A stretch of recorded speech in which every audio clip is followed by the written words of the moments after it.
আরজিকর কাণ্ড। এই আরজিকর কাণ্ডে সন্দীপ ঘোষ গ্রেপ্তার হতেই মুখ্যমন্ত্রী মমতা বন্দ্যোপাধ্যায়ের রাতের ঘুম উড়ে গেল। এবার চাঞ্চল্যকর তথ্য সামনে চলে এলো, যা নিয়ে হুলস্থুল কাণ্ড রাজ্য রাজনীতিতে। দর্শক, আপনারা জানেন এই আরজিকর কাণ্ডে মহিলা চিকিৎসকের মৃত্যুর ঘটনায় রাজ্য রাজনীতি একেবারে তোলপাড়। এই আবহে মাত্র একজন গ্রেপ্তার হলেও এই আরজিকর কাণ্ডে এখনও পর্যন্ত কাউকে গ্রেপ্তার করেনি সিবিআই।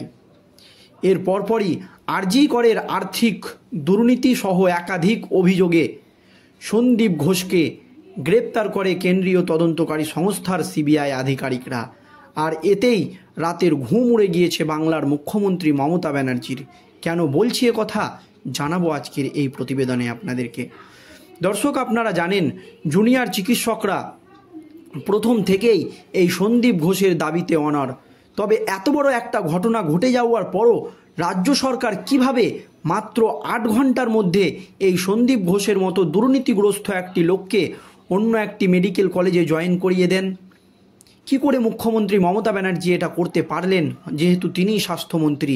তা নিয়ে কিন্তু ইতিমধ্যেই রাজ্য রাজনীতিতে প্রশ্ন উঠে গিয়েছে। আর শুধু সন্দীপ ঘোষই নয়, এই সন্দীপ ঘোষের সঙ্গে আরও বড় বড় 3 জন মাথাকে গ্রেপ্তার করল কেন্দ্রীয় তদন্তকারী সংস্থার আধিকারিকরা।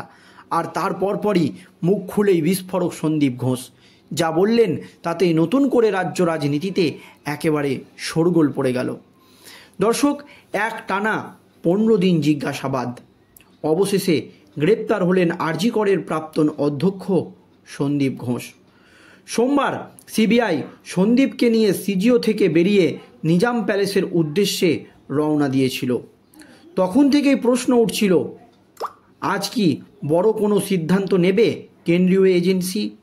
এর পরপরই সিবিআইয়ের দুর্নীতি দমন শাখার হাতে আর্থিক দুর্নীতির মামলায় গ্রেপ্তার হয় আরজিকরের প্রাক্তন অধ্যক্ষ সন্দীপ ঘোষ।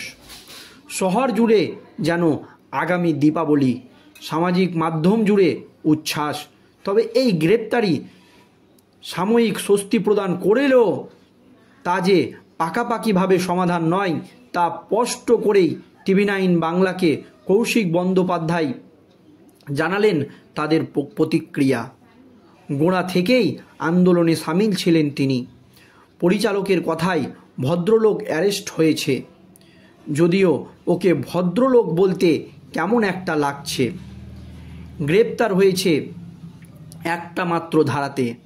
এই রকম একটা মানুষকে 10 বার গ্রেপ্তার করা যায়? এতদিন ধরে এই যে একটা চক্র চালাচ্ছিলেন, তার বিরুদ্ধে কেউ জানতে পারলেন না, সেটা তো আশ্চর্য লাগে। আর ওই যে বলে না, কান টানলে মাথা আসে, সবে কান টানা হয়েছে। এই নিয়ে এত বেহুবার হওয়ার কিছু নেই বা এত অবাক হওয়ার কিছু নেই। একটা বাচ্চাও জানতো তাকে গ্রেপ্তার করা হবে। এর সঙ্গে সঙ্গে সংযুক্ত সিন্ডিকেট তারা শাস্তি পাক, সব কিছু সামনে বেরিয়ে আসুক, এটাই চাইব। উল্লেখ্য, গত 15 দিন ধরে জিজ্ঞাসাবাদ করা হচ্ছে সন্দীপকে। রোজ নিয়ম করে সিবিআইয়ের দপ্তরে হাজিরা দিচ্ছিল সন্দীপ ঘোষ। সোমবারও গিয়েছিলেন। এর আগে তার সন্দীপের বাড়ি থেকে তল্লাশি চালিয়ে বেশ কিছু গুরুত্বপূর্ণ নথি উদ্ধার করে কেন্দ্রীয় তদন্তকারী সংস্থার সিবিআই আধিকারিকরা। পরবর্তীতে আরজিকর থেকে বেশ কিছু নথি উদ্ধার করা হয়।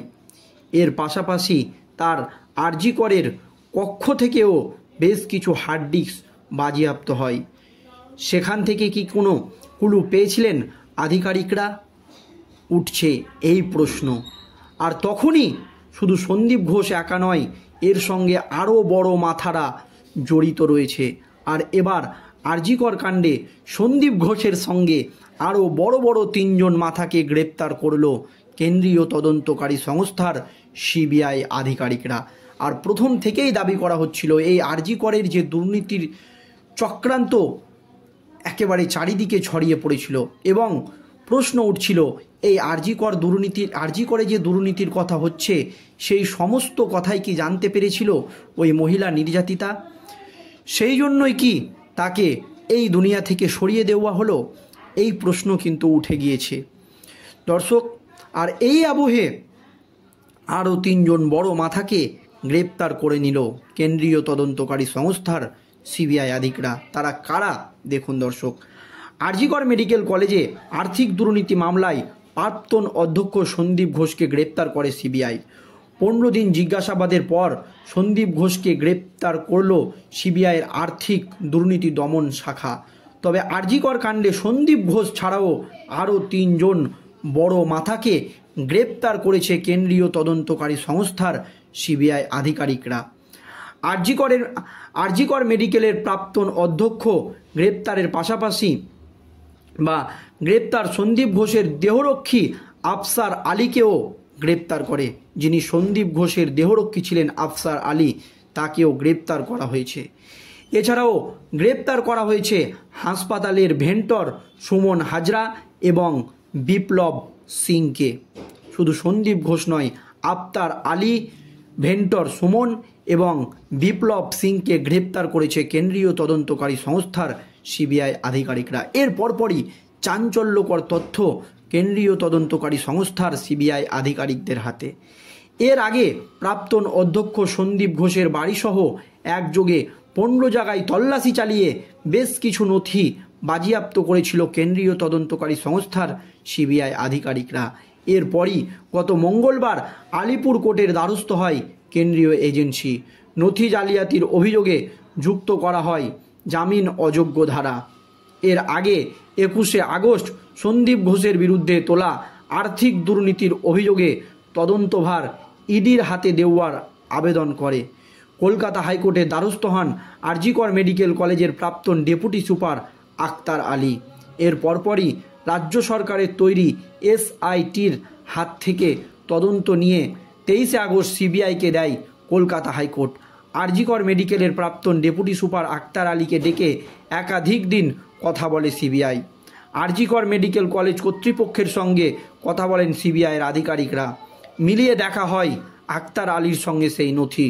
সোমবার সন্ধ্যায় সিবিআইয়ের অ্যান্টি কর্পোরেশন বেঞ্চের অফিসাররা সন্দীপ ঘোষকে আটক করে নিজাম প্যালেসে নিয়ে আসেন। তারপর গ্রেপ্তার করা হয়।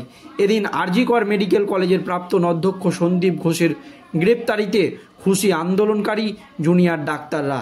তবে পুলিশ কমিশনার বিনীত গোয়েলের পদত্যাগের দাবিতে জুনিয়র চিকিৎসকদের যে আন্দোলন চলছে তা চলবে।